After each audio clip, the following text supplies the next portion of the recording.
साहब बीवी और मतभेदों के बीच बिहार के उस काल की कहानी को यहाँ दिखाने की कोशिश की गई है जो रियल कम फिक्शनल के बीच एक अलग ही दास्तां सुना जाती है। रिव्यू करेंगे महारानी का सीजन 2।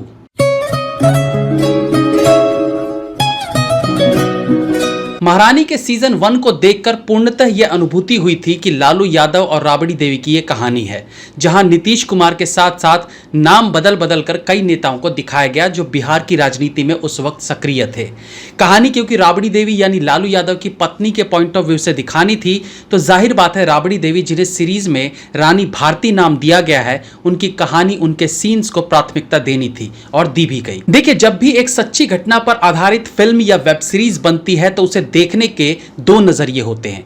एक तो यह कि वो फिल्म या वेब सीरीज जिस घटना को दिखाने की कोशिश कर रही है उस असल कहानी के कितना करीब आ सकी, यानी उस घटना को कितनी सच्चाई के साथ दिखा सकी। और दूसरा कि फिल्म टेक्निकली कैसी बनी है, फिल्म का डायरेक्शन कैसा रहा, एक्टिंग कैसी रही, सिनेमेटोग्राफी कैसी थी, वगैरह वगैरह।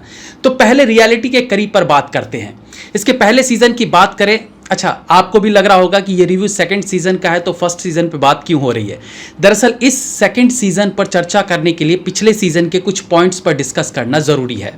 तो वैसे तो फर्स्ट सीजन ऐसी कहानी थी जिसे कि अंधा भी केवल सुन के बता सकता है कि यह बिहार की किस काल की कहानी है, किसकी कहानी है। ऑफ कोर्स राबड़ी देवी के जीवन पर यह फिल्म बनी थी, लेकिन अगर आप सीरीज में रियल बेस्ड चीजों को दिखाने पर उंगली उठाएंगे तो मेकर्स कह देंगे हमने कभी कहा ही नहीं कि यह राबड़ी देवी के जीवन पर बेस्ड है, जो कि सही भी है, क्योंकि ये कहीं भी मेंशन नहीं है कि ये सीरीज उनकी बायोपिक है। मतलब चित और पट दोनों अपनी ओर कर लेते हैं मेकर्स। लेकिन इस कहानी के साथ प्रॉब्लम ये थी कि राबड़ी देवी की कोई ऐसी अचीवमेंट नहीं थी सिवाय इसके कि उन्हें रातों रात सीएम बना दिया गया। उन्होंने अपने कार्यकाल में एक शब्द भी नहीं बोला और कोई ऐसे डिसीजंस भी नहीं लिए जिसके लिए उन्हें याद रखा जाए। तो केवल बिहार में पहली बार महिला सीएम बनने की कहानी को माइंड में रखकर फिल्म नहीं बल्कि वेब सीरीज बनाने की प्लानिंग की गई, और तो और इसके दूसरे सीजन को भी बना दिया गया। And as I said, Rabri Devi ji की कहानी इतनी लंबी है नहीं जिस पर दो दो सीजन्स का समय लगाकर वेब सीरीज बनाई जाए। तो पहला सीजन तो ठीक है, उनके जीवन के इर्द गिर्द रहा, लेकिन वो सीजन थोड़ा पॉपुलर होते ही केवल पहले सीजन की सफलता को भुनाने के लिए सेकेंड सीजन बनाया गया, लेकिन कहानी कोई थी नहीं। तो पहले सीजन में ये वेब सीरीज जो एक पॉलिटिकल ड्रामा फिल्म थी, सेकेंड सीजन आते आते ये एक सस्पेंस मिस्ट्री वेब सीरीज बना दी जाती है। मुझे ये वेब सीरीज एक प्रसिद्ध हॉलीवुड मर्डर मिस्ट्री की याद दिला जाती है। अब आते हैं सीजन 2 में। तो पहली बात ये कि वेब सीरीज खत्म होते होते मुझे बहुत एक्साइट कर गई है, क्योंकि एक अच्छी मर्डर मिस्ट्री फिल्म है और मर्डर मिस्ट्री फिल्म्स मुझे बेहद पसंद है। सीजन 2 को देखना शुरू किया तो यही उत्सुकता थी कि पिछली बार जो पॉलिटिकल ड्रामा देखा था ये उससे आगे की कहानी दिखाएगी, जिसमें मेन फोकस रानी भारती पर रहेगा। और एज एक्सपेक्टेड कहानी वैसी ही आगे बढ़ रही थी। रानी भारती पॉलिटिक्स में अपने कदम जमाती हुई आगे बढ़ रही थी, भ्रष्टाचारी और क्रिमिनल्स को सलाखों के पीछे भेजने का काम कर रही थी, और जैसा आप एक्सपेक्ट कर रहे थे वैसे ही कहानी आपको देखने को मिलती है लगभग 8th एपिसोड तक। हालांकि 8th एपिसोड से पहले की कहानी रानी भारती से हटके फिल्म के दो अलग एक्टर्स जिन्होंने लालू यादव और नीतीश कुमार का रोल प्ले किया है उन पर चली जाती है।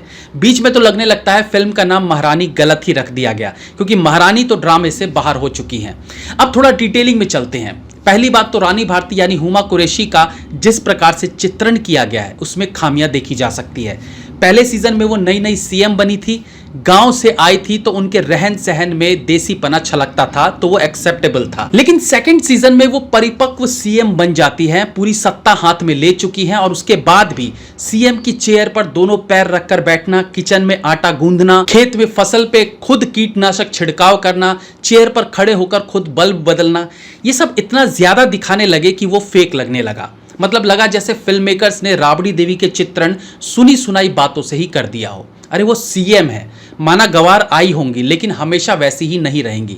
हालांकि गलती उनकी भी नहीं है। As I said, second season पूरी तरह से फिक्शनल स्टोरी है, तो उनकी गलतियों को माफ किया जा सकता है। But what about accent? Huma Qureshi का बिहारी एक्सेंट उम्मीदों पर खरा नहीं उतरता। आपने टीवी शोज पर सुगंधा या दूसरी कई फीमेल कॉमेडियंस को कंगना रनौत की मिमिक्री करते जरूर देखा होगा, नहीं देखा तो एक बार देख लीजिए, तो आपको समझ आएगा कि हुमा कुरैशी इस फिल्म में वैसे ही बोल रही हैं जैसे कॉमेडियन लड़कियां कंगना रनौत की मिमिक्री करती हैं। कंगना मेरे अंदर की बाहर आ जाती है जब मैं ऐसा कुछ पहनती हूँ। इसके अलावा हुमा कुरैशी का काम अच्छा है, बट पहले ही डायलॉग से ये जो मिमिक्री वाली बात मेरे मन में बैठ गई थी, तो पूरे वेब सीरीज में उनके मुंह खोलते ही मुझे कंगना रनौत की मिमिक्री वाली वीडियो फील होने लगती थी। सोहम शाह के बारे में क्या ही कहें, वो एक बेहतरीन एक्टर है और न केवल इस सीजन में बल्कि पहले सीजन में भी वो लीड एक्ट्रेस पर भारी पड़े थे। अमित सियाल अगेन एक अच्छे कलाकार जिन्हें अपने रोल एफर्टलेसली निभाना आता है। मुझे फिल्म में इंतजार था दिव्येंदु भट्टाचार्य का, लेकिन कई सारे एपिसोड्स के बाद भी वो नहीं दिखे तो निराशा हुई। बट लास्ट के 3 एपिसोड्स में वो सबसे ऊपर रहे, क्योंकि यहां से इन्वेस्टिगेशन शुरू हो जाता है और ये पॉलिटिकल ड्रामा फिल्म एक मर्डर मिस्ट्री सीरीज में बदल जाती है। इन्वेस्टिगेशन पार्ट बेहतरीन है, स्क्रीन प्ले अच्छा है, एंगेजिंग है और कैसे दूसरे किरदारों पर शक डाला गया और कैसे वो शक से बाहर होते चले गए, ये सब जो कुछ भी क्लाइमैक्स में दिखाया गया है वो बेहतरीन लगता है। असली कल्प्रिट को उजागर करने में समय लिया गया है, परत दर परत आपको ट्विस्ट देखने को मिलते जाएंगे और and I will have to say very surprising. हालांकि थोड़ा सा पहले गेस हो जाता है बट स्टिल अच्छा था। दिव्येंदु भट्टाचार्य की एंट्री के बाद बाकी सब पानी कम चाय नजर आते हैं। वो एक बेहतरीन कलाकार हैं जिनका फिल्म में प्रेजेंस ही सीन को जबरदस्त बनाता है। जिस प्रकार से वो डायलॉग डिलीवरी देते हैं, जिस प्रकार से वो सीन के अनुसार अपने हाव भाव दिखाते हैं, वो कमाल रहता है। कुछ टेक्निकल मिस्टेक्स पर बात करूंगा। एक डायलॉग है, आप अपना हाथ हमारे कपार पर रख दिए इतना बहुत है। नॉर्मली बिहार में इस लाइन में कपार शब्द यूज नहीं होता, यहां पर सर या फिर माथा यूज किया जा सकता है। कपार का मीनिंग भी सर होता है, लेकिन इस तरह की वाक्यों में कपार वर्ड यूज नहीं होता है। सर फोड़ देना जैसे लाइंस में कपार फोड़ देना यूज किया जा सकता है।